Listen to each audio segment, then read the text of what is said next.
आपको अपना वचन याद है देवराज? आपने कहा था सागर मंथन से जो भी निकलेगा वो आपके और हमारे मध्य समानता से बांटा जाएगा। हमने यही निश्चित किया था दानवराज, और हम अब भी अपने वचन पर अडिग हैं। तो फिर ठीक है, सागर मंथन का शुभारंभ होगा। पक्षीराज जैसे ही मंदर पर्वत लेकर आएंगे, मंथन आरंभ कर दिया जाएगा।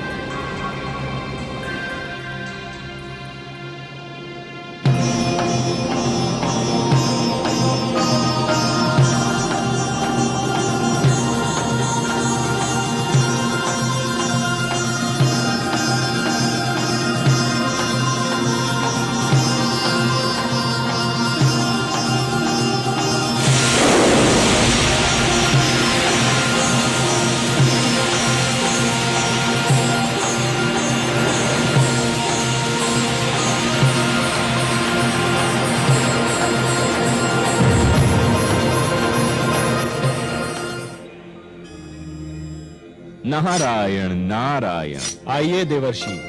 प्रणाम माता। प्रणाम सर्वेश्वर। प्रणाम। आपने बुलाया मुझे?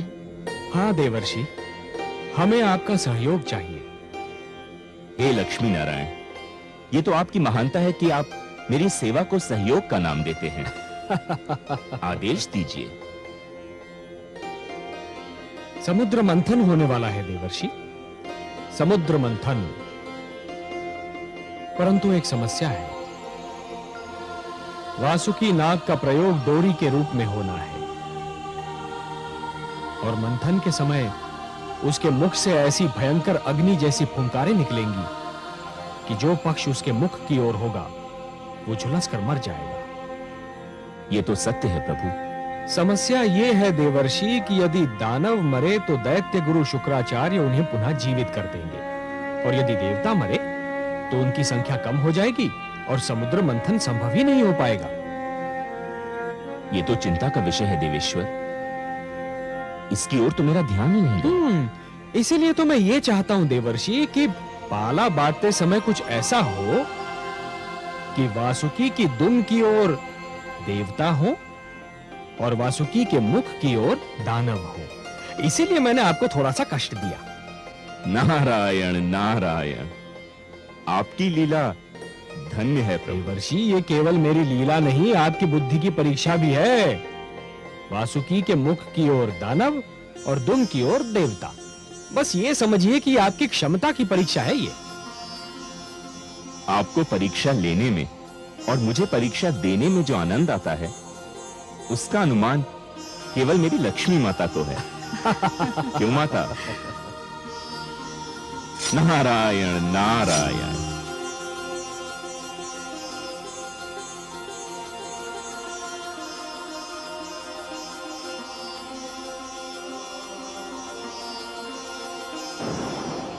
नहीं देवराज, हम दुम का छोर पकड़ेंगे और तुम देवतागण मुख की ओर रहोगे।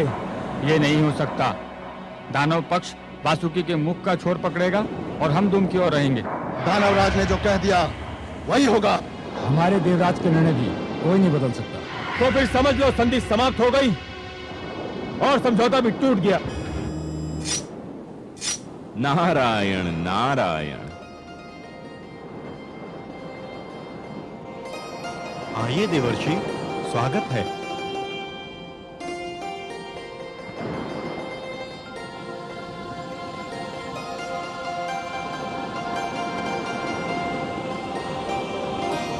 वातावरण का ताप बहुत बढ़ा हुआ दिख रहा है। किस विवाद ने ताप को बढ़ा दिया है? देवर्षि, आप ही निर्णय कीजिए। हमारा कहना है कि दानव वासुकी के मुख का छोर पकड़ेंगे और देवता दुम का छोर, पर ये दानव मान ही नहीं रहे हैं। हे देवर्षि, समझौते का प्रस्ताव देवराज लेकर आए थे, हमने मान लिया। अब हम प्रस्ताव रख रहे हैं तो देवराज क्यों नहीं मानते? उचित है, सर्वथा उचित है। देवराज, दानवराज का तर्क बुद्धिसंगत है। ये आप क्या कह रहे हैं देवर्षि? आप तो दानवों का पक्ष ले रहे हैं। मैं पक्ष नहीं ले रहा हूं देवराज, मैं तो वही कह रहा हूं जो न्याय संगत है। हे देवराज, शरीर में मुख श्रेष्ठ होता है या पांव? 100% मुख। वो ऊपर होता है, ऊंचा होता है, शरीर की पहचान बताता है।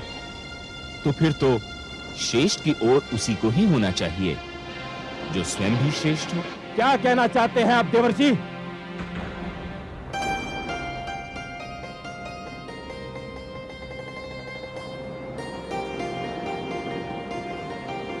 मैं ये कहना चाह रहा हूं दानवराज कि जिस प्रकार शरीर में मुख श्रेष्ठ होता है, उसी प्रकार सृष्टि में देवता श्रेष्ठ हैं। इसलिए वासुकी के मुख की ओर तो देवताओं को ही होना चाहिए।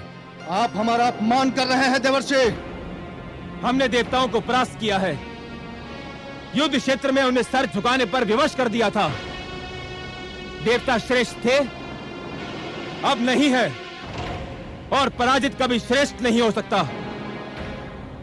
अब तो केवल हम श्रेष्ठ हैं। उचित है, सर्वथा उचित है। इस विषय पर तो मैंने भी नहीं सोचा था। श्रेष्ठ वही होता है जो विजयी होता है।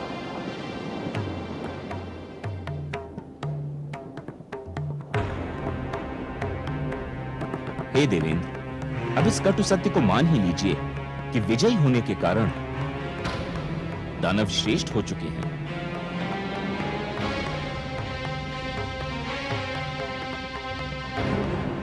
हे दानवराज, श्रेष्ठता की कुछ मांगे होती हैं, और प्रथम मांग यह होती है कि उसे हमेशा श्रेष्ठ की ओर रहना पड़ता है।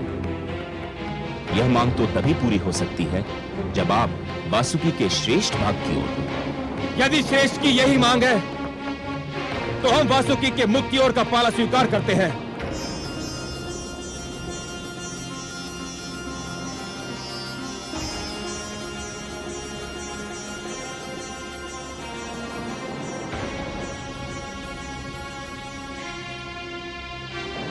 आप वास्तव में श्रेष्ठ हैं दानवराज।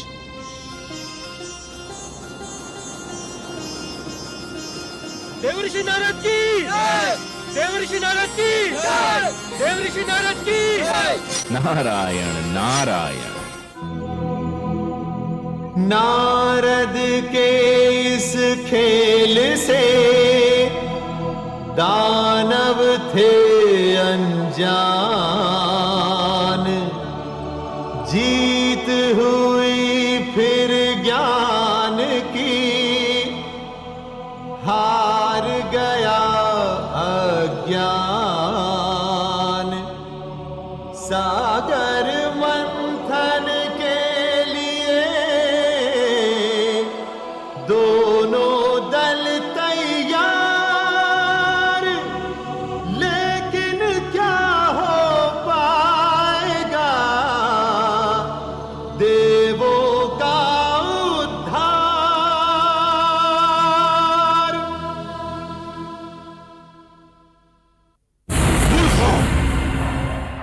तुम जानते हो कि वासुकी के मुख की ओर रहने से क्या होगा? उसके मुख से ज्वाला के रूप में फुंकारें निकलेंगी और तुम सब झुलस कर रह जाओगे। देवता चतुर हैं और नारद उनसे भी अधिक चतुर। उन्होंने तुम्हें श्रेष्ठ कहकर तुम्हारी प्रशंसा कर दी और तुम उनके जाल में फंस कर रह गए।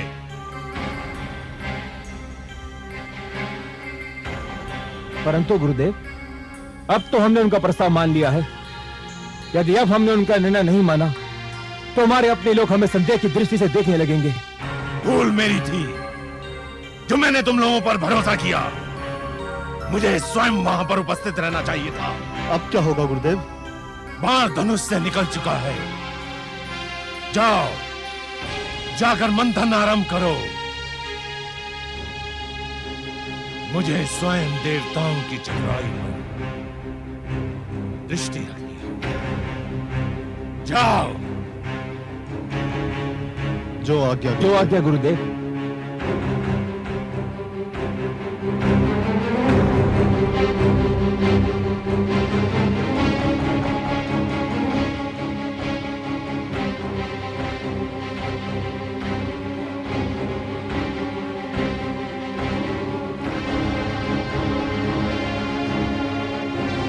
सर्वानु,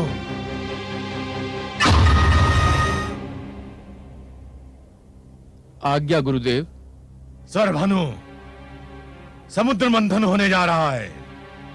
मुझे चिंता है कि देवता जितने चतुर हैं, दानव उतने ही मूर्ख।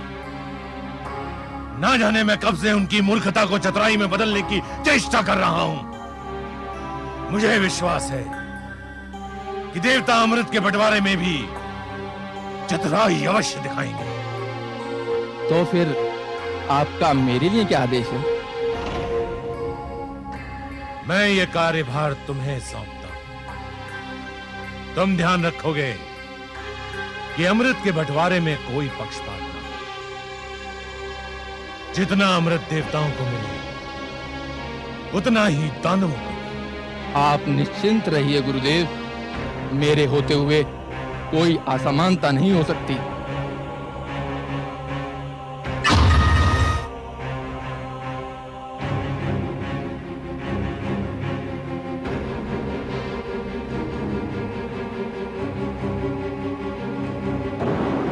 हे पक्षीराज,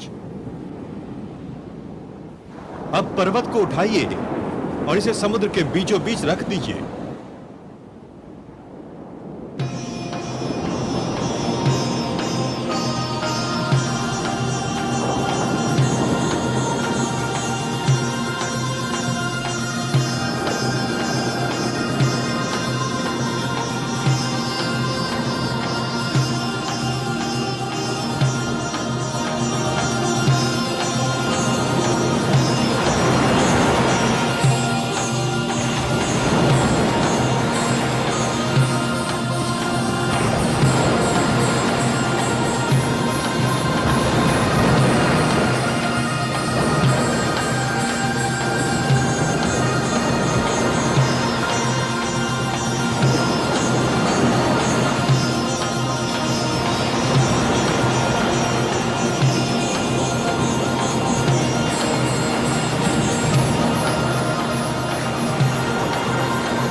देवराज, अंदर समुद्र तल में टिक नहीं पा रहा। यदि इसे समुद्र के नीचे कोई ठोस वस्तु ना मिली तो ये डूब जाएगा। इसे कोई ठोस आधार चाहिए। तो फिर मंथन कैसे होगा देवराज? कोई उपाय तो करना ही होगा। हम इतने बड़े आकार की कोई ठोस वस्तु कहां ढूंढने जाएंगे जिस पर मंदराचल टिक सके? मेरी तो बुद्धि काम नहीं करती। हमें कोई ठोस चट्टान तो ढूंढनी ही होगी। ये जटिल कार्य तो आप देवताओं को ही सुहाएगा। हमें अनुमति दीजिए। दानवराज ठीक कह रहे हैं, हमारे पास नष्ट करने को समय नहीं है। चलो दानवीरो, हो चुका सागर मंथन।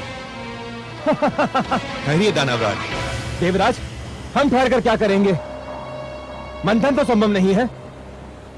समुद्र मंथन यदि इतना सरल होता, अमृत का मिलना यदि इतना सहज होता दानवराज, तो यह कार्य कब का हो चुका होता। परंतु जैसे नागमणि को प्राप्त करने के लिए जोखिम झेलना पड़ता है, वैसे अमृत प्राप्त करने के लिए कठिनाइयों से तो जूझना ही होगा। परंतु इस कठिनाई का तो कोई उपाय दिखाई नहीं देता। उपाय है। हे देवराज, क्षीर सागरवासी भगवान विष्णु के अतिरिक्त और कोई नहीं जो हमारी सहायता कर सके। हाँ देवराज, केवल वही हम इस संकट से उबार सकते हैं। हमें लक्ष्मी नारायण से सहायता मांगनी चाहिए। हमें अपने लक्ष्मीपति की स्तुति करनी चाहिए।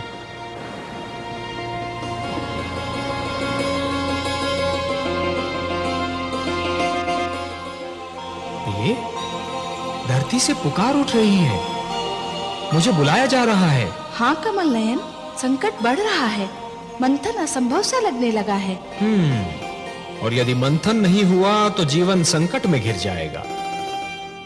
देवता अमृत से वंचित रह जाएंगे और दानव संस्कृति की जीत हो जाएगी। परंतु हे कमल नयन, मंथन कैसे होगा? मंदराचल तो समुद्र में डूबा जा रहा है। उसे स्थिर करने के लिए कोई महान ठोस वस्तु मिलेगी कहां से भला? प्रिय, मैं धरती और जीवन का पालक हूं। धरती और जीवन की रक्षा करना मेरा कर्तव्य है। मैं मंदराचल को अपनी पीठ पर रोक लूंगा। आप मंदराचल को अपनी पीठ पर रोकेंगे? हाँ प्रिय, मैं कूर्म का रूप धारण करूंगा। यह मेरा कूर्मा अवतार होगा। दूसरा अवतार, मंदर पर्वत मेरी पीठ पर टिक जाएगा और फिर समुद्र मंथन में कोई कठिनाई ही नहीं होगी। परंतु हे कमल नयन, आपने तो कहा था कि आप मानव लोक पर उसी समय जाएंगे जब मानव कल्याण को कोई संकट होगा। यह तो देवताओं और दानवों का झगड़ा है। इसमें हस्तक्षेप करने के लिए आपको अवतार लेने की क्या आवश्यकता है? हे महादेवी, मैंने कहा ना कि यदि सागर मंथन नहीं हुआ तो दानव संस्कृति जीत जाएगी, और यदि दानव संस्कृति जीत गई तो सर्वप्रथम मानव संस्कृति को मिटा देगी। देवता उनके आगे नहीं टिक पा रहे तो मानव कहां से ठहरेगा? वो तो और भी दुर्बल है, और इसीलिए यह देवताओं और दानवों के झगड़े से अधिक मानव कल्याण का प्रश्न है। मुझे जाना ही होगा। और मैं, क्या मेरे भाग्य में फिर वियोग की घड़ियां लिखी हैं? प्रिय, वियोग के उपरांत जो मिलन होता है उसका आनंद ही कुछ और होता है। वियोग तो मिलन की मिठास बढ़ा देता है प्रिय, और फिर यह वियोग इतना लंबा नहीं होगा। हम शीघ्र फिर मिलेंगे, और यह मिलन इतना सुंदर होगा प्रिय कि आप इसे कदापि नहीं भूल पाएंगी। मैं तो वियोग शब्द सुनते ही उदास हो गई थी, परंतु आपके सुंदर मुख से मिलन शब्द सुनते ही मैं आनंद विभोर हो उठी हूँ। कैसा होगा अपना ये मिलन कमल नयन? इस बार आप मेरी भुजा में लीन अवश्य होंगी महादेवी, पर आपका जन्म सागर मंथन से होगा। समुद्र मंथन से जो अनमोल रत्न निकलेंगे उन्हीं के साथ आप भी निकलेंगी। हे महादेवी, अमृत और आप, यही दो तो इस सागर मंथन की सबसे सुंदर उपलब्धियां होंगी। आप प्रेम का प्रतीक हैं, ममता का स्वरूप है, और जीवन के लिए प्रेम और ममता अमृत से कम नहीं देवी। सत्य पूछिए तो प्रेम और ममता तो अमृत से भी कहीं अधिक सुंदर और महान है। अमृत तो केवल देवताओं के लिए होगा देवी, परंतु आप इस सागर मंथन की सबसे महानतम उपलब्धि होंगी, क्योंकि आप ही मानव कल्याण का सर्वश्रेष्ठ साधन बनेंगी।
मानव के हित में सदा लेते हैं अवतार।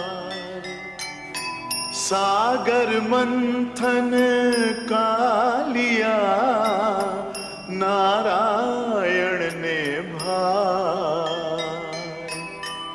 लीलाधर भगवान की अनूप धरती के कल्याण को लिया कुर्म का रूप, लिया कुर्म का रूप।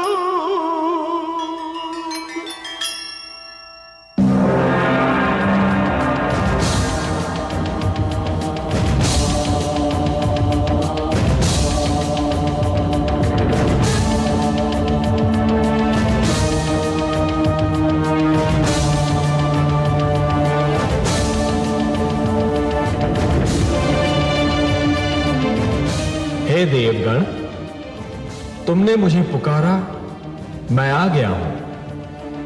ये कूर्म नहीं, स्वयं मैं हूं। मैं सागर तल में जा रहा हूं देवगण। मैं मंदराचल को अपनी पीठ पर धारण करूंगा, फिर मंदराचल कदापि नहीं डूबेगा और तुम देव और दानव सरलता से सागर मंथन कर सकोगे।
गुरुदेव, सागर मंथन से अमृत के स्थान पर विष निकल आया है।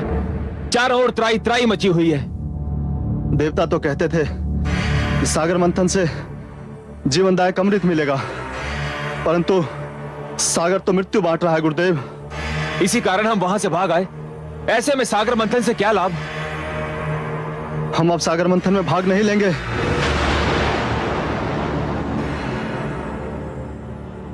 मूर्खता मत दिखाओ। तुमने ये कैसे मान लिया कि सागर मंथन से केवल अमृत निकलेगा, और वो भी सबसे पहले? मूर्खों, इस मंथन से अनेक ऐसे पदार्थ, अनेक ऐसे रत्न निकलेंगे जिसकी किसी ने कल्पना भी ना की होगी। परंतु गुरुदेव, अभी तो सागर तट पर जाना मृत्यु को निमंत्रण देना होगा। वहां चारों ओर विषैली वायु के बादल फैले हुए हैं और फैलते ही जा रहे हैं। वहां तो खड़े रहना भी असंभव है। ना जाने ये कैसा विष है। इस विष का नाम है कालकूट, और ये हलाहल है। परंतु तुम क्यों चिंता करते हो? मेरे पास भी संजीवनी मंत्र है, और मैं तुम्हें मरने नहीं दूंगा। तुम सब मेरे आश्रम में ही ठहरो और इस विपत्ति के टलने की प्रतीक्षा करो। तुमसे अधिक तो देवता चिंतित होंगे, क्योंकि देवताओं के लिए मंथन और अमृत तुम्हारी तुलना में अधिक महत्व रखता है। अब देखना है कि वो इस विपदा को टालने के लिए क्या उपाय करते हैं। जो आज्ञा गुरुदेव। रक्षा कीजिए, रक्षा कीजिए।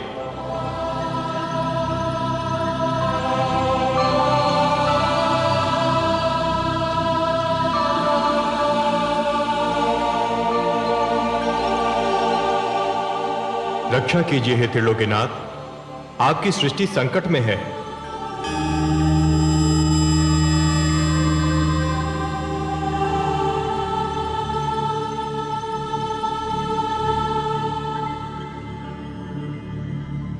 हे विश्वेश्वर, सागर मंथन से जीवनदायक अमृत के स्थान पर प्राणघातक विष निकला है।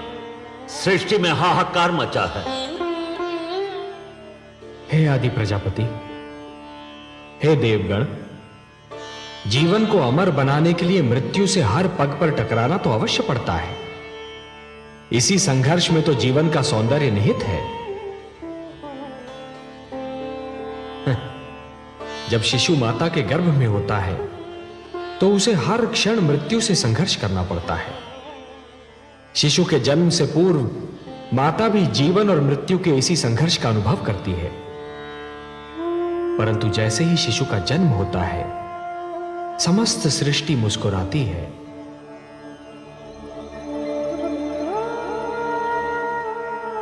यदि अमृत की प्राप्ति इतनी सरल होती देवगण, तो जीवन और मृत्यु का यह संघर्ष और उसकी यह कथा कब की समाप्त हो चुकी होती।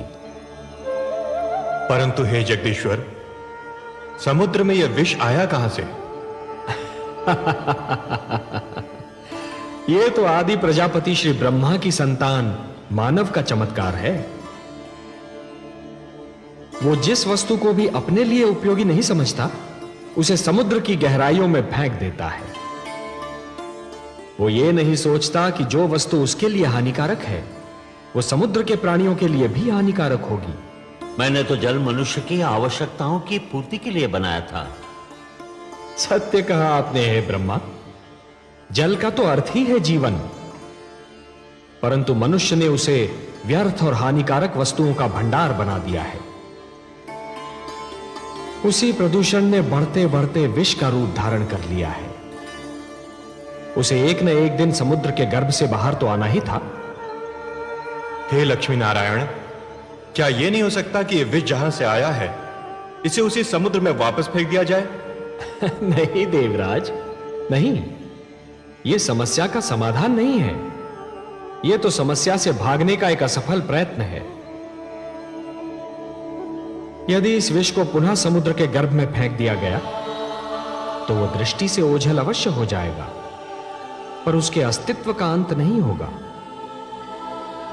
वो कल फिर समुद्र के गर्भ से बाहर निकलेगा, किसी और पीढ़ी के लिए संकट बनेगा। देवराज, संकट का समाधान अगली पीढ़ी के लिए छोड़ देना स्वार्थ है, कुनीति है। हे सर्वेश्वर, सागर मंथन आपके आदेश के कारण आरंभ हुआ था। अमृत की प्राप्ति हमारे लिए नितांत आवश्यक है, परंतु इस विष के कारण मंथन स्थगित हो चुका है। आपका आदेश अधूरा रह गया है। हम मंथन करके आपके आदेश का पालन करना चाहते हैं, परंतु यह विष बाधा बन गया है।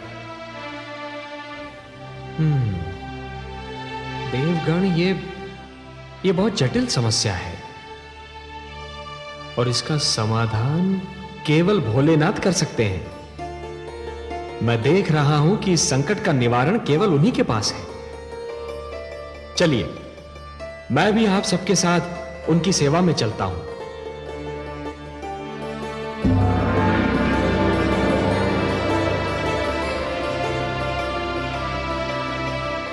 महादेव की जय हो।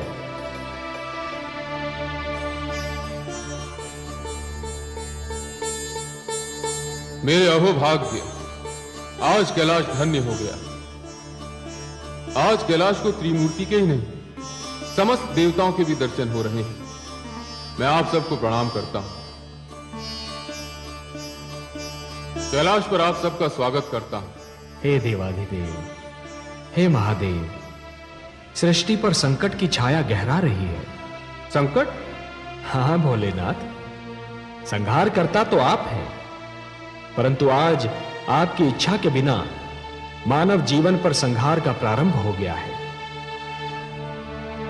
देवता और दानव मिलकर अमृत की प्राप्ति के लिए समुद्र मंथन कर रहे थे, परंतु इस मंथन की सर्वप्रथम भेंट कालकूट विष सिद्ध हुई है।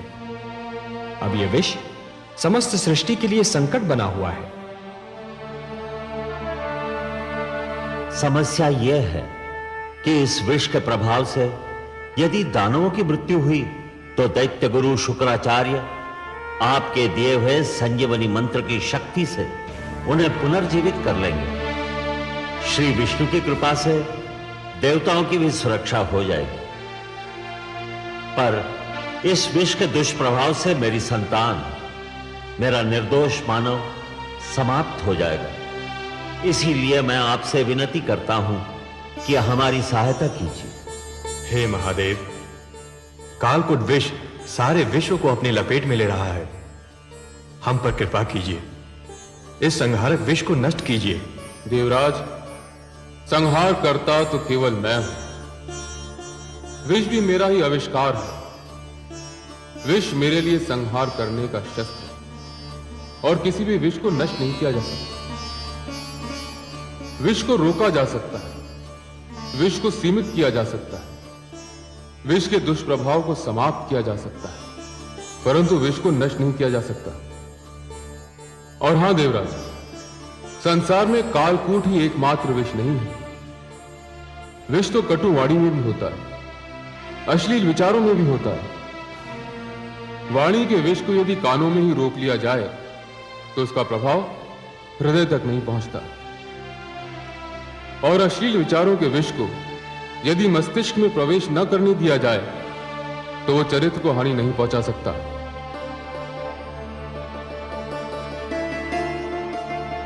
जहां अमृत होता है वहां विष का होना तो स्वाभाविक है, परंतु आप धन्य हैं भोलेनाथ, आप धन्य हैं। कालकूट विष का प्रभाव तो आपके सुंदर तर्क ने ही कम कर दिया। अब शेष समस्या का समाधान भी आप ही निकालेंगे। आपने सत्य कहा कि विष को नष्ट तो नहीं किया जा सकता, परंतु उसे रोका अवश्य जा सकता है, और यह कार्य केवल आप ही कर सकते हैं देवाधिदेव। हे त्रिलोकेश्वर, आप सब चलकर मेरे पास आए हैं। यहां आकर आपने मुझ पर कृपा की। आपके आदेश का पालन करके मुझे हर्ष होगा। मुझे कालकूट को कहीं रोकना होगा, उसकी सीमा का निर्धारण करना होगा। जगत के कल्याण के लिए यह कार्य मैं अवश्य करूंगा। आप चिंता न करें, मैं आपके साथ सागर तट पर चलता हूं।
हे महेश, हे महादेव,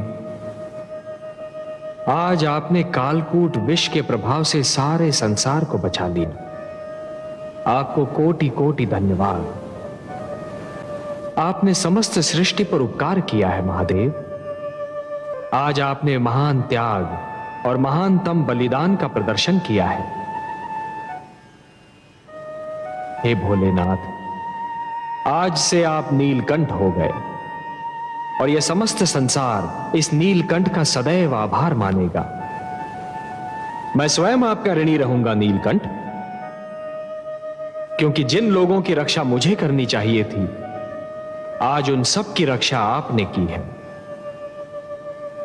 आज आपने समस्त संसार को यह ज्ञान दे दिया कि जिस प्रकार सूर्य बनने के लिए अग्नि बनना पड़ता है और अग्नि में जलना भी पड़ता है, उसी प्रकार शंकर बनने के लिए विष का प्राशन भी करना पड़ता है। और हे नीलकंठ, इस विष को आपने कंठ तक रोककर यह भी सिद्ध कर दिया कि विष चाहे जैसा भी हो, उसके प्रभाव को रोकना संभव है। इसलिए मैं स्वयं महाविष्णु आपको प्रणाम करता हूं।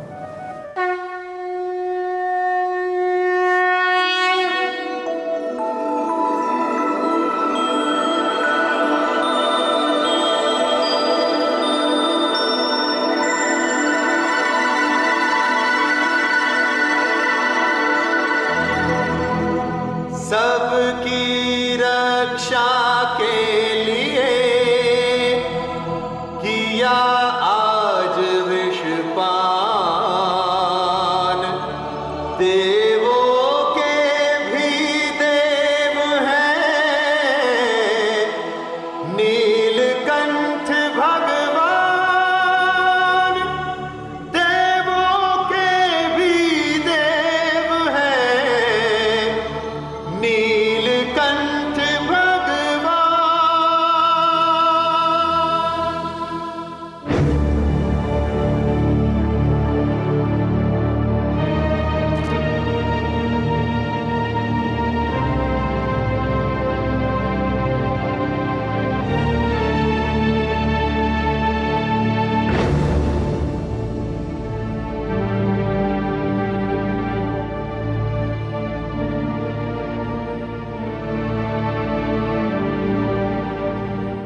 अभिवादन है दैत्य गुरु शुक्राचार्य। कालकूट का संकट टल गया। श्री शिव शंकर ने कृपा की और उसे अपने कंठ में रोक लिया। मैं जानता था इस संकट का निवारण केवल मेरे महादेव ही कर सकते हैं, और वही करेंगे। जय भोलेनाथ।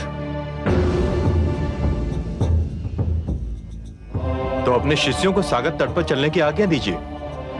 रुका हुआ सागर मंथन पुनः आरंभ होना है। अवश्य देवराज, अवश्य। आप चलिए, मेरे शिष्य थोड़े समय में आपसे आ मिलेंगे। तो सागर तट पर पुनः भेंट होगी।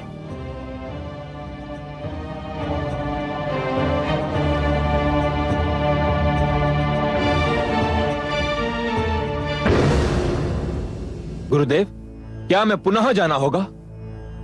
हाँ, ना केवल जाना होगा, बल्कि सागर मंथन में भाग भी लेना होगा।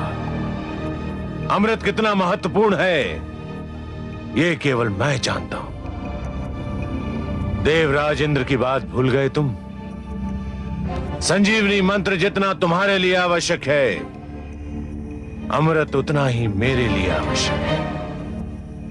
तुम सब तुरंत सागर तट पर पहुंचो।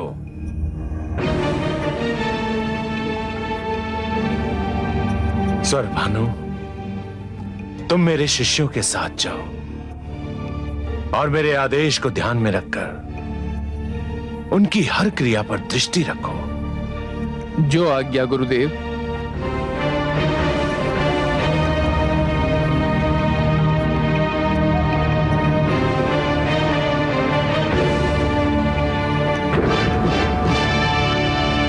देवराज, हम आ गए। मंथन आरंभ कीजिए। हम तो प्रस्तुत हैं कालकेतु। हमें केवल आपकी प्रतीक्षा थी। देवताओं, सागर मंथन का शुभारंभ कीजिए।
अरे ये तो एक नारी है।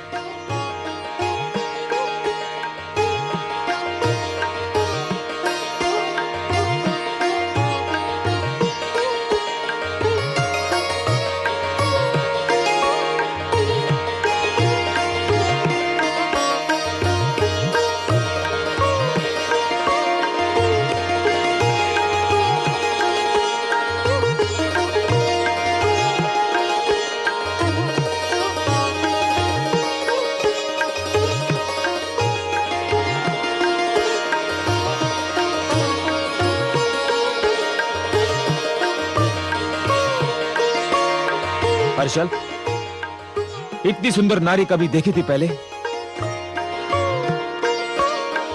नहीं दानवराज, ये तो कोई स्वर्ग की अप्सरा दिखाई पड़ती है। मूर्ख हो तुम। स्वर्ग की अप्सराएं तो इसके पांव की धूल के समान होंगी। तनिक इसका रूप तो देखो।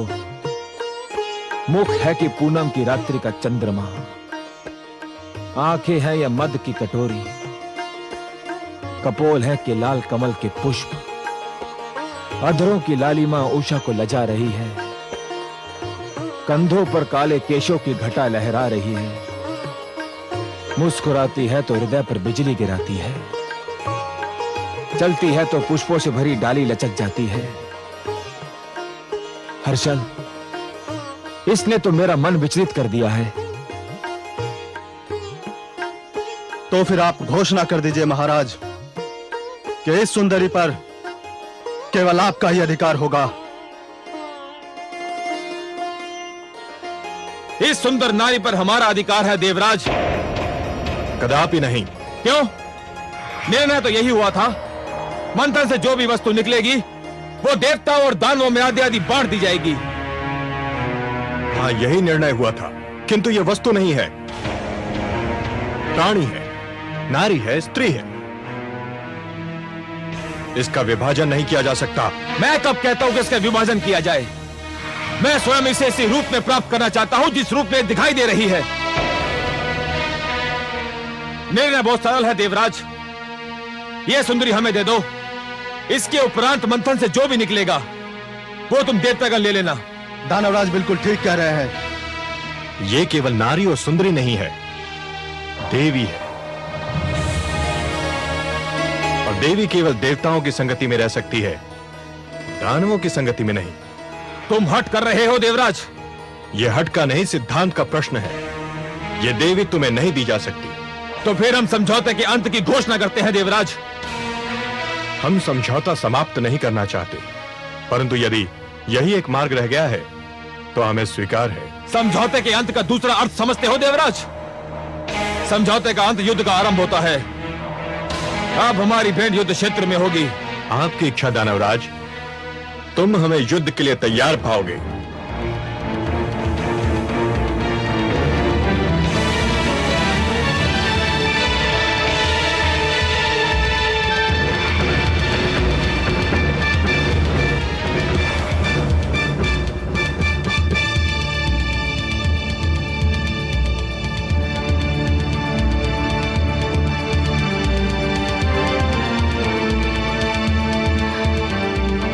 हे कमल नयन, हे पद्मनाभ, कहाँ हैं आप? मुझ विरह की मारी पर कृपा कीजिए। मेरी आंखें आपके दर्शन को तरस रही हैं। मेरी आत्मा आपको पुकार रही है। दर्शन दीजिए भगवान। मेरी आत्मा की पुकार सुन लीजिए।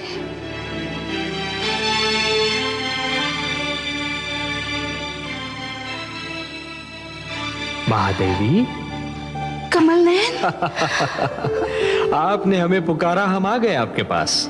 कमल नयन, आपने मुझे अपनी भुजाओं में ग्रहण करते समय कहा था कि इस बार हमारा मिलन बहुत ही मधुर होगा। हाँ देवी। परंतु धरती पर मुझे आपसे दूर करने की चेष्टा की जा रही है। देवता और दानव मुझे आपसे छीनने के लिए तत्पर हैं, एक दूसरे से युद्ध करने के लिए तैयार हैं। हे कमल नयन, सागर से निकलते ही सबसे पहले मुझे आप ही का ध्यान आया था।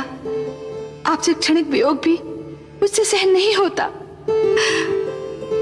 हे महादेवी, उपवन के भाग्य में वसंत का सुख सदैव नहीं होता, उसे पतझड़ का दुख भी झेलना पड़ता है।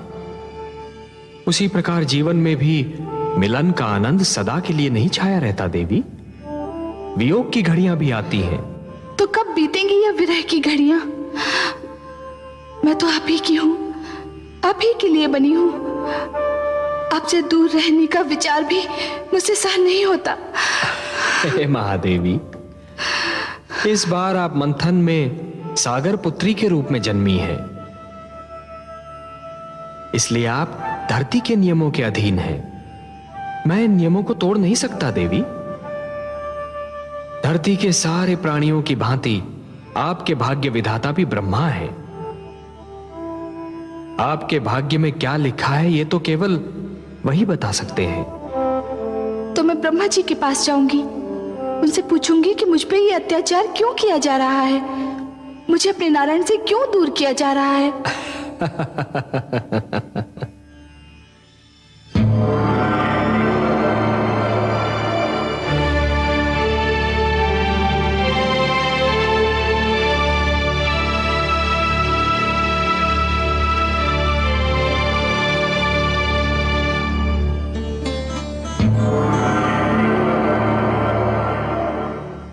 हे ब्रह्मा, हे आदि प्रजापति,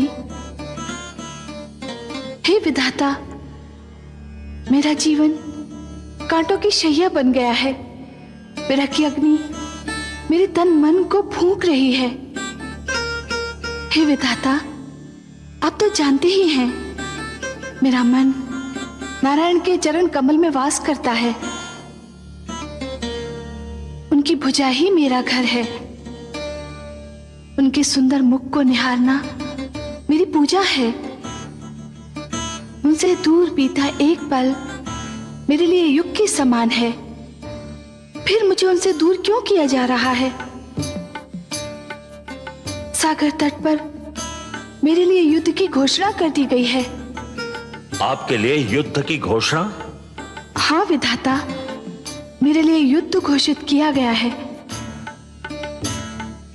देवता और दानव मेरे लिए झगड़ रहे हैं। देवता चाहते हैं कि मैं उनकी संगति में रहूं और दानवों की इच्छा है मैं उनकी संपत्ति बन जाऊं। हे विधाता, आपने मेरे भाग्य में क्या लिख दिया जो ये अत्याचार मुझ पर हो रहा है? हे देवी, अवश्य ही ये अत्याचार है, परंतु मैंने आप ही के लिए नहीं, हर नारी के लिए एक नियम बनाया है। वो नियम यह है कि नारी पर उसकी इच्छा जाने बिना कोई अपना अधिकार नहीं जमा सकता। पर वे जमा रहे हैं अधिकार। वे भ्रम में हैं, वे मेरे नियम को तोड़ रहे हैं। मैं ऐसा नहीं होने दूंगा। चलिए, मैं आपके साथ चलता हूं, उनका भ्रम दूर करता हूं।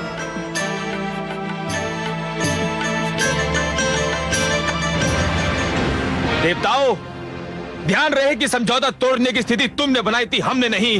हम तो अब भी कहते हैं सागर मंथन से जन्मी सुंदरी हमें दे दो, हमारा समझौता बना रहेगा। यह संभव नहीं कालकेतु, हम तुम्हारी ये मांग नहीं मान सकते। इसके लिए यदि युद्ध होता है तो हमें कोई चिंता नहीं। चलो वीरो, आक्रमण करो। ठहरो।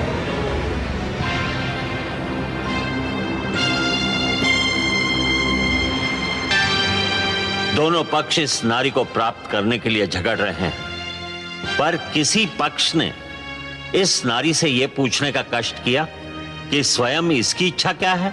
यह नारी की इच्छा का प्रश्न नहीं है ब्रह्मदेव, यह समझौते के सिद्धांत के आदर का प्रश्न है। नहीं, यह हर स्त्री के अधिकारों का प्रश्न है।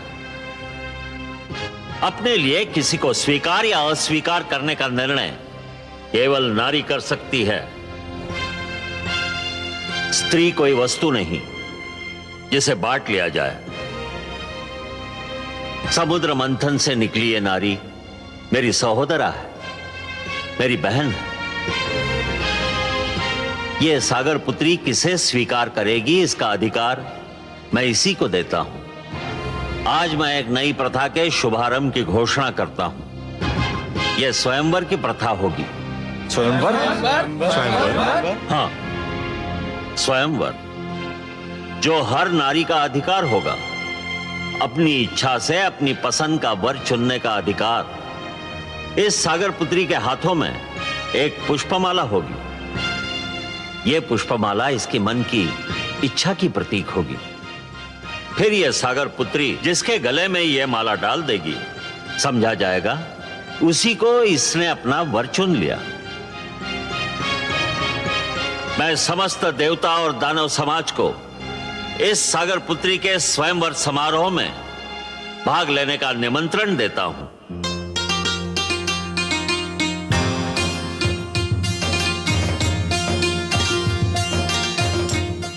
हर्षल, मैं व्याकुल हो रहा हूं। क्यों दानवराज? न जाने ये चंद्रमुखी, ये मृगनयनी किसे चुनेगी? आपको ही चुनेगी दानवराज। ये तुम कैसे कह सकते हो हर्षल? है तो नारी ही दानवराज, और नारी केवल उसी को चुनती है जिसके पास शक्ति होती है। भुजाओं की शक्ति या धन की शक्ति, और ये दोनों ही शक्तियां आपके पास हैं। दानवराज, आपने देवताओं को परास्त किया है। नारी विजय का हाथ छोड़कर पराजय का हाथ कदापि नहीं थामती। आप विश्वास रखिए दानवराज, यह सुंदरी केवल आपको ही चुनेगी।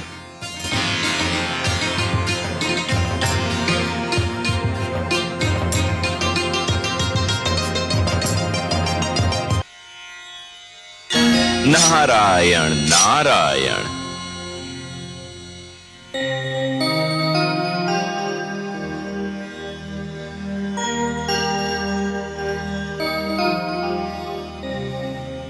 माते,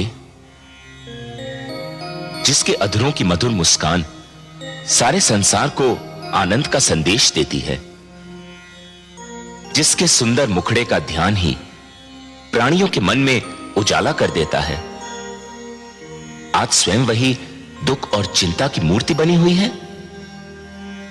किस चिंता ने आपके सुंदर मुख को अपनी छाया से ढक रखा है माते? मैं बहुत दुखी हूं देवर्षि, बहुत चिंतित, बहुत हताश। कल ब्रह्मा जी ने मेरा स्वयंवर रखा है। कल मुझे किसी के गले में वरमाला डालनी ही है। तो इसमें इतनी चिंता की क्या बात है माते? मुझे तो ये चिंता है देवर्षि कि इस स्वयंवर समारोह में उन्होंने सभी को आमंत्रित किया है, पर मेरे नारायण को कोई निमंत्रण नहीं भेजा। मैं तो उनके अतिरिक्त किसी और के गले में वरमाला डालने की सोच भी नहीं सकती। और पिताश्री ने उन्हीं को नहीं बुलाया? हाँ, यही चिंता मुझे व्याकुल किए जा रही है। ये तो वास्तव में अन्याय है। आप ही कुछ कीजिए ना देवर्षि।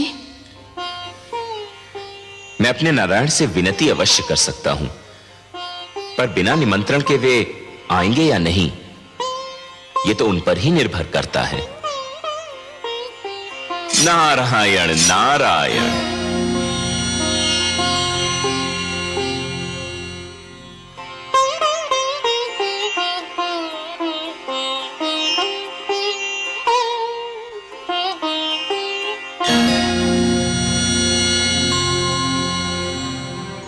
वरुण देव,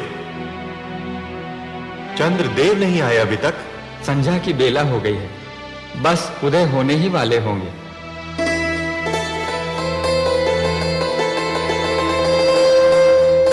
लीजिए आगे चंद्रदेव।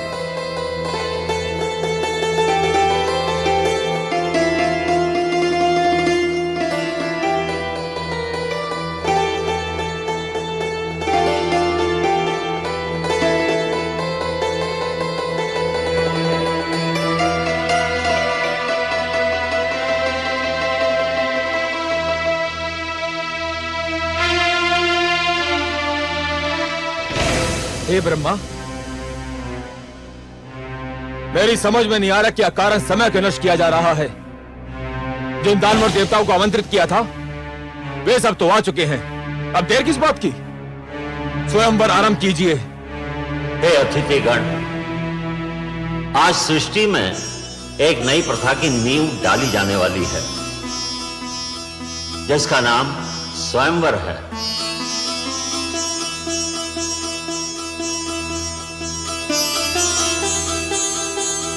अर्थात अपनी इच्छा से अपने लिए वर चुनने का अधिकार केवल कन्याओं को प्राप्त होगा।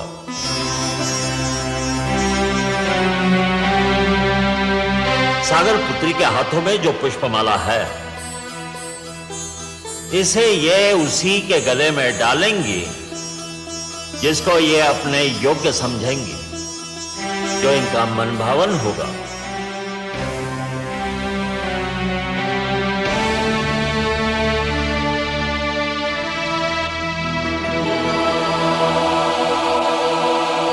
हे सागर पुत्री, आपको ये माला यहां उपस्थित अतिथियों में से किसी एक के गले में डालनी ही होगी। और हे अतिथिगण, आप भी जान ले, सागर पुत्री के चुनाव को कोई चुनौती नहीं दे सकता।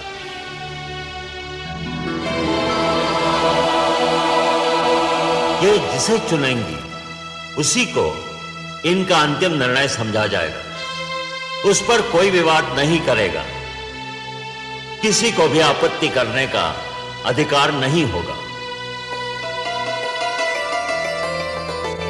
हे देवी, मैं स्वयंवर समारोह के आरंभ की घोषणा करता हूं। आगे बढ़िए और जिसे आप अपने योग्य समझें उसके गले में यह पुष्पमाला डाल दें।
मैं जानता था यही होगा।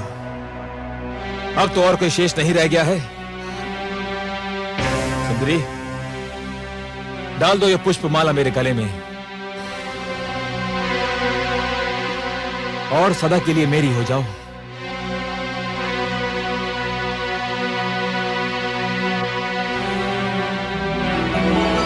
सुंदरी, इतना विलंब क्यों?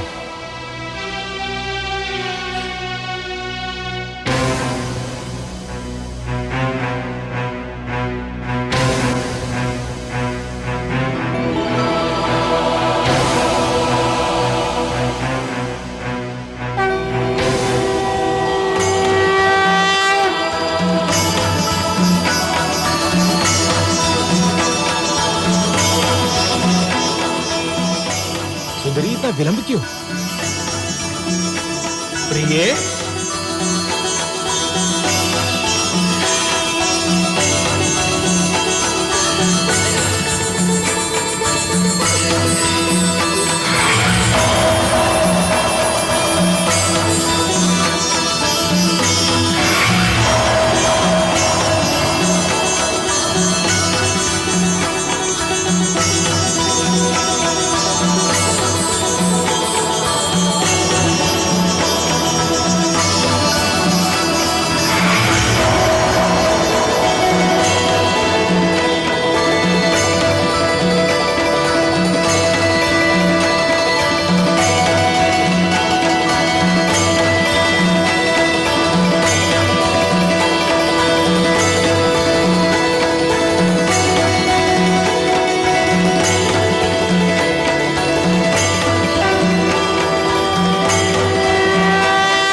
लक्ष्मी ने हर वक्ष पर वरमाला दी डाल।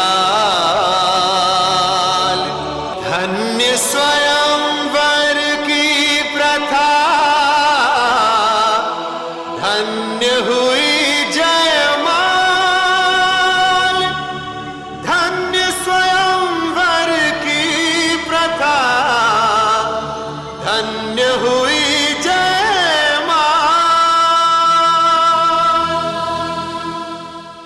लक्ष्मी नारायण की, लक्ष्मीपति की, लक्ष्मी नारायण की, लक्ष्मीपति की, लक्ष्मी नारायण की, लक्ष्मीपति की।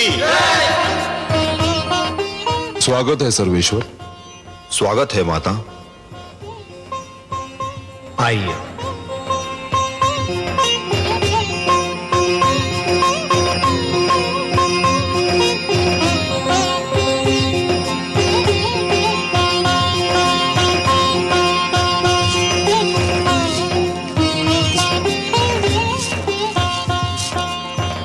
हमने आपसे कहा था ना महादेवी कि इस बार हमारा मिलन बहुत मधुर होगा। ऐसा जिसे आप कदापि नहीं भूल पाएंगी। कैसा लगा आपको ये मिलन? बहुत सुंदर, बहुत मधुर, अनुपम।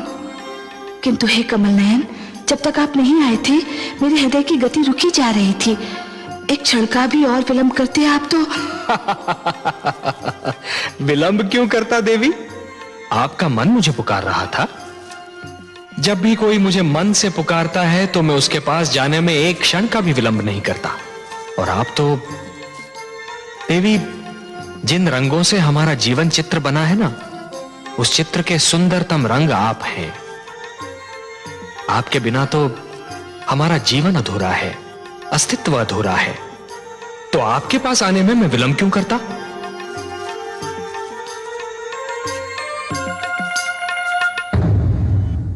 मैं मां हूं, धरती मां। श्री विष्णु ने अपना वचन निभाया। सचमुच माता लक्ष्मी से इस बार उनका मिलन इतना अधीर था कि स्वयं मेरी आंखों में हर्ष के आंसू छलकने लगे। दानव एक बार फिर अपनी हार पर क्षुब्ध होकर रह गए। वे शायद इसके बाद मंथन पर भी तैयार न होते, पर दैत्य गुरु शुक्राचार्य अब अपने लिए अमृत पाने को इतना व्याकुल थे कि उन्होंने अपने दैत्य शिष्यों को सागर मंथन में सहयोग देने पर विवश कर दिया। मंथन फिर आरंभ हुआ। सागर ने अपने गर्भ में छिपे अनमोल कोष लुटा दिए। समुद्र की तह से कामधेनु निकली। ऐरावत, अश्व, कल्प वृक्ष जैसे अनमोल रत्न निकले, पर प्रतीक्षा तो थी अमृत की, उस पदार्थ की जो मृत्यु की मृत्यु है। और फिर वो घड़ी आ ही गई।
चित्ररथ वो देखो।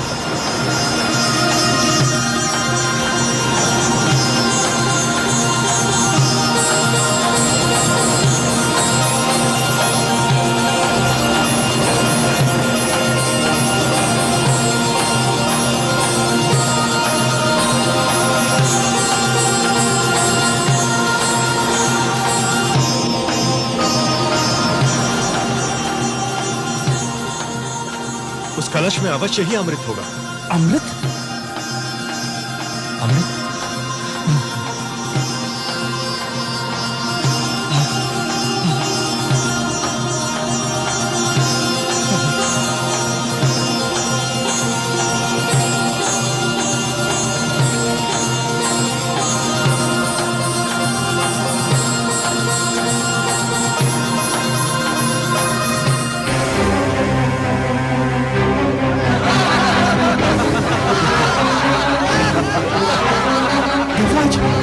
दोनों में से एक है। हमारे साथ धोखा हुआ है।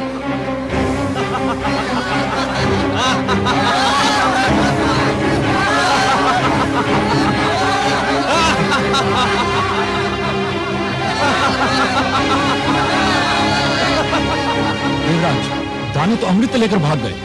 अब तो संजीवनी मंत्र उनके गुरु के पास है और अमृत उनके हाथों में। यह तो सर्वनाश हो गया देवराज।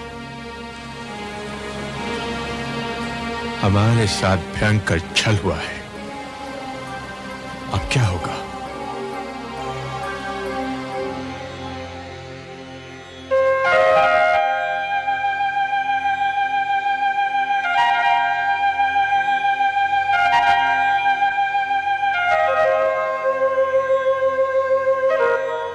हे जगदीश्वर, ये तो अनर्थ हो गया। दानव अमृत कलश लेकर भाग गए। संजीवनी और अमृत दोनों की शक्ति पाकर तो वे समस्त सृष्टि का सर्वनाश कर डालेंगे। असंभव। यह असंभव है देवराज। यदि संसार पर दानव संस्कृति का राज हो गया तो सृष्टि की रचना का सारा उद्देश्य ही समाप्त हो जाएगा।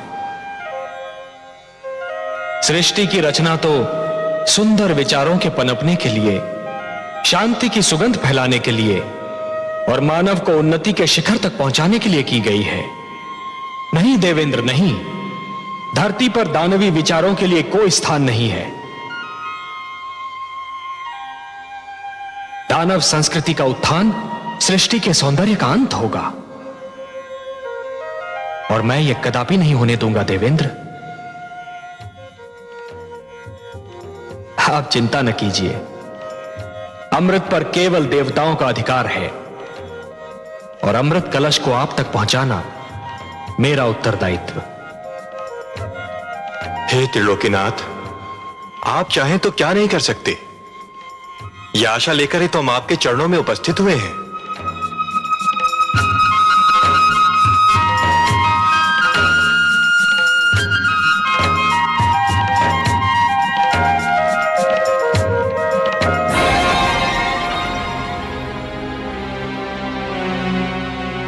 हे स्वर भानु, हम तुम्हारे आभारी हैं।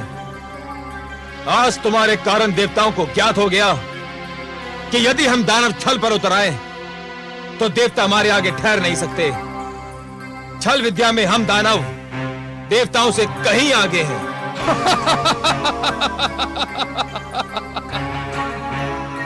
मुझे तो गुरुदेव ने भेजा ही इसी उद्देश्य से था कि मैं अमृत को देवताओं के हाथों में ना पड़ने दूं। अब ये सारा अमृत हम पी जाएंगे दानवराज। देवतागण इसकी एक बूंद को भी तरस जाएंगे। चले थे अमृत पीकर अमर होने। सोचो मित्रों, संजीवनी और उस पर अमृत, जैसे सोना और उस पर सुहागा। अब हम तीनों लोगों पर छा जाएंगे। देवताओं को बड़ा घमंड अपने भगवान विष्णु पर। अब हम देखते हैं कि वो अभिमानी विष्णु हमारा क्या बिगाड़ पाता है।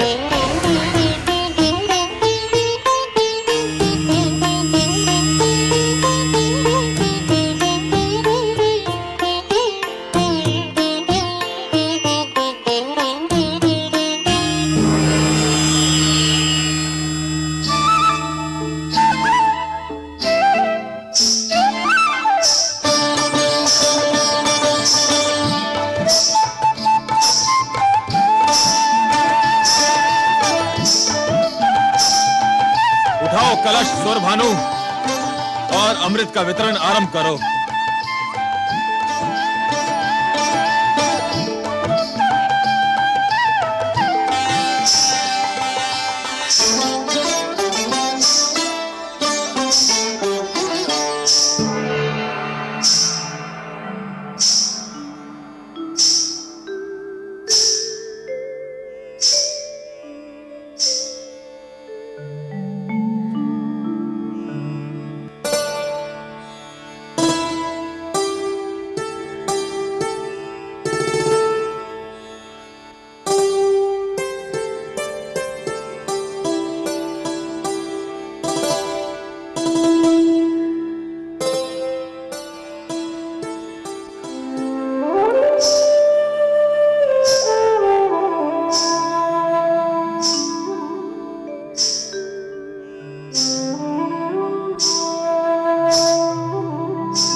हे सुंदरी, हे मृगलोचिनी, पुष्प की डाल से लचकते शरीर वाली, चूड़ियां बजाती, पायल झनकारती, हमारे मन पर बिजली गिराती, किस लोक की वासी हो तुम और क्या नाम है तुम्हारा? मेरा नाम मोहिनी है। मोहिनी नहीं, मन मोहिनी कहो। सुंदरी, तुमने तो पहली झलक में हमारे मन मोह लिए। मन करता है तुम्हारे चरणों में अपना तन मन बिछा दूं, तुम्हारी बल खाती काया पर पूरा दानव लोक लुटा दूं। इतने सुंदर स्वरूप से हमारे मन को छलने वाली तुम्हारे दर्शन पाकर हमारे नेत्र धन्य हो गए। यद्यपि तुम्हारा आना मेरे लिए सौभाग्य और गर्व की बात है, परंतु मेरे सभागार की शोभा बढ़ाने का उद्देश्य क्या है? मैंने सुना है कि तुम दानवों ने अमृत प्राप्त कर लिया है। तुम्हारे गुरु के पास संजीवनी मंत्र और तुम्हारे पास अमृत। अब तो कोई तुम्हारे सामने सिर उठा ही नहीं सकता। शक्तिशाली को कौन प्रणाम नहीं करता। इसलिए मैं तुम्हें इस दोहरी सफलता पर बधाई देने आ गई। ऐसे नहीं सुंदरी, ऐसे नहीं। फिर कैसे? हमें बधाई देना है तो तुम्हारे पांव में बंधी जिस पायल ने हमारे हृदय की धड़कनें तीव्र कर दी, उसी छम छम से हमें बधाई दो। तुम्हारी जिस बोली ने हमारे मन की वीणा के तारों को छेड़ दिया, उसी बोली द्वारा हमें बधाई दो। अपने सुंदर मुखड़े को दमका के, अपनी कंचन काया को लचका के हमें बधाई दो। तुम जैसे महाशक्तिमान की इच्छा पूरी न करूं, मुझ में ये साहस नहीं।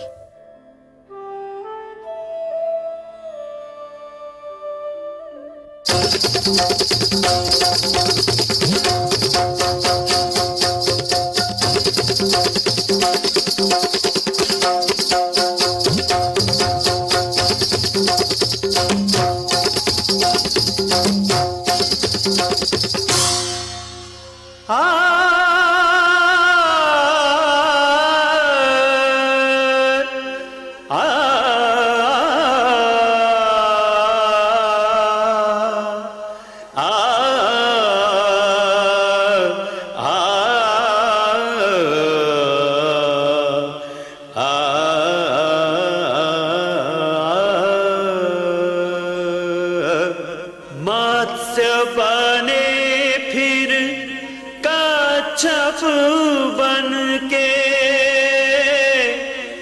किया पाप संहार।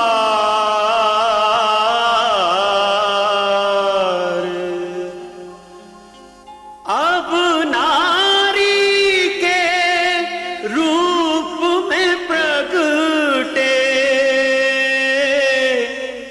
जग के पालनहार।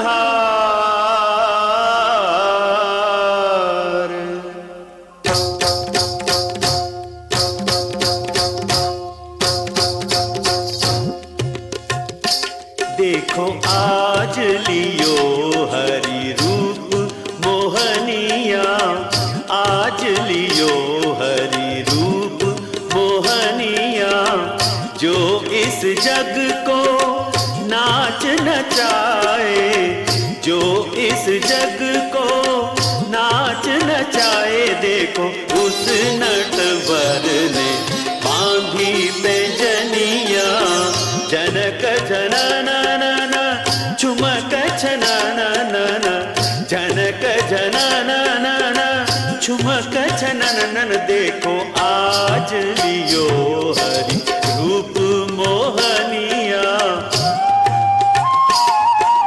निसा निसा रे सारे पग मरे सा निसा रे धा नि प म ग म नि द प नि सा रे पग मरे सा निसा रे मरे सा निसा रे मरे सा निसा।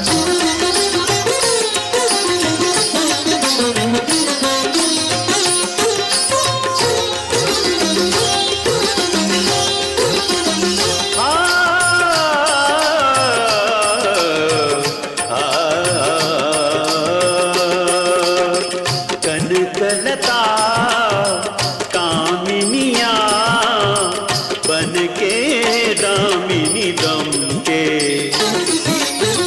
छलियों को छलने को मोहक रमणी बन के, हृदयों को व्याकुल कर मदमाते नैनन से नैन बाण मारत है। आज चक्र को तज के देखो विश्व सजन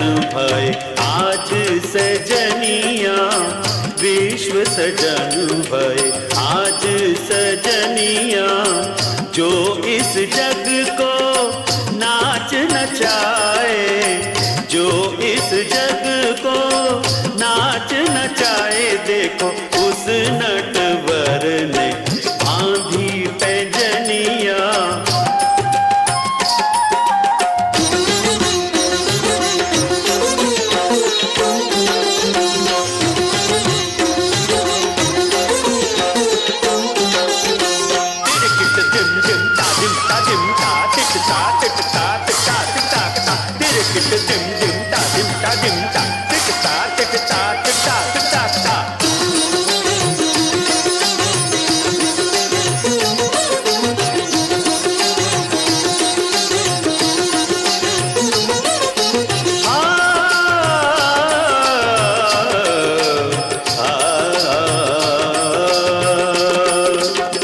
प्रेमातुर दानव दल भ्रम की लट में उलझे, वश में कर दैत्यों को मन ही मन प्रभु हर्षे। यौवन की ज्वाला है, चितवन की हाला है, हर मन मत वाला है, कुछ होने वाला है।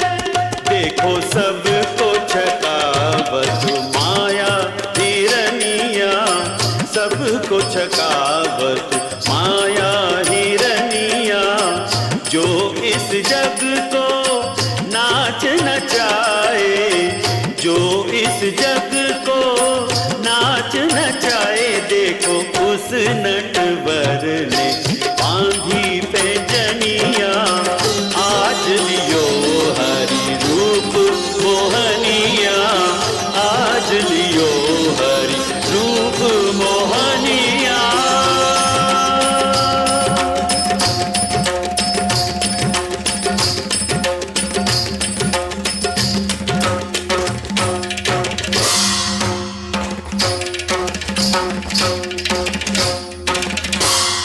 सुंदर, अति सुंदर। हे सुंदरी, अमृत पाकर हम बहुत प्रसन्न थे। तुम्हारा ये रूप, तुम्हारा ये छल बल, तुम्हारी ये मन को गुदगुदाती मुस्कान किसी अमृत से कम नहीं। यदि तुम ये अमृत हमें अपने हाथों से पिला दो तो इसकी मिठास और भी बढ़ जाएगी। तुम्हारे स्पर्श की मिठास अमृत में घुल जाएगी तो इसका स्वाद और भी बढ़ जाएगा। मैं आपकी आज्ञा कैसे टाल सकती हूँ दानवराज? परंतु क्या? हे दानवराज, जिस प्रकार धूप बिना छांव के महकता नहीं होती, दिन बिना रात्रि सुहानी नहीं लगती, उसी प्रकार आपकी सभा भी देवताओं बिना सूनी लग रही है। देवताओं बिना? भूल गए?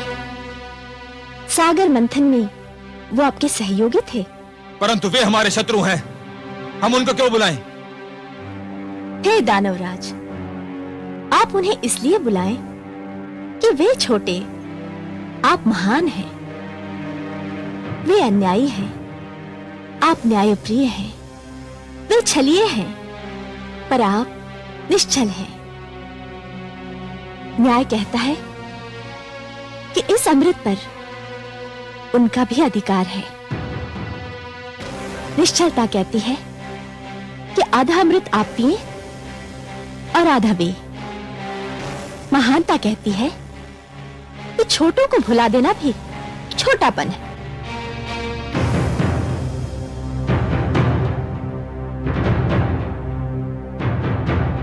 हे कमल नयनी, तुमने हमारे मन को हर लिया है। तुम्हारी बात टालना हमारे वश की बात नहीं। पर चल, देवताओं को बुलाया जाए।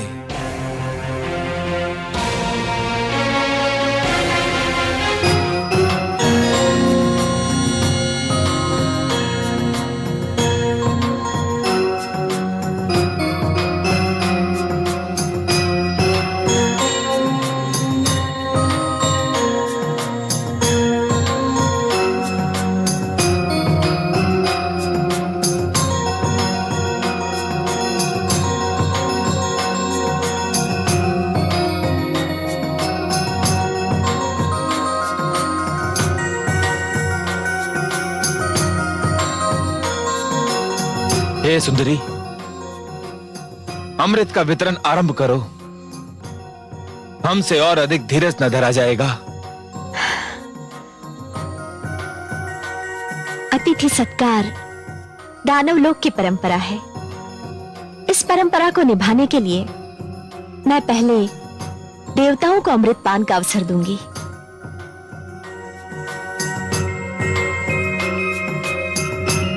कैसे तुम्हारी इच्छा।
ये तो देवता के वेश में दानव सौरभानु है।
कलश तो रिक्त है। विष्णु ने सारा अमृत देवताओं को पिला दिया। छल, महाछल। विष्णु ने एक बार फिर हमसे छल किया, हमें मोहिनी बनकर ठग लिया। विष्णु, सावधान। मैं यहां हूं कालकेतु।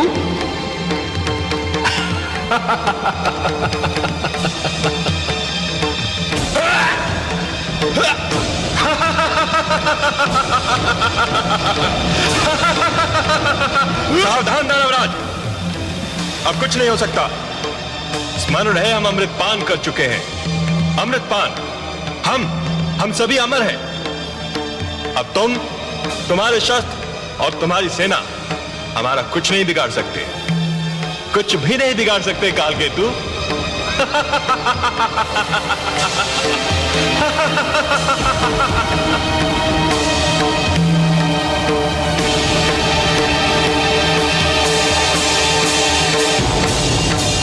की लड़ाई का अंत हो गया। मुझे तो लगता है कि न केवल ये युद्ध जारी है, बल्कि इस युद्ध में एक नया मोड़ आने वाला है। मूर्खों, नारी तुम्हारी दुर्बलता है, और जो सुंदरता पर मोहित होकर अपना लक्ष्य भूल जाते हैं वे जीवन में कुछ नहीं कर सकते। तुमने मेरे सारे किए कराए पर पानी फेर दिया। अब तुम देवताओं का कुछ नहीं बिगाड़ पाओगे। वो अमर हो चुके हैं, अमर।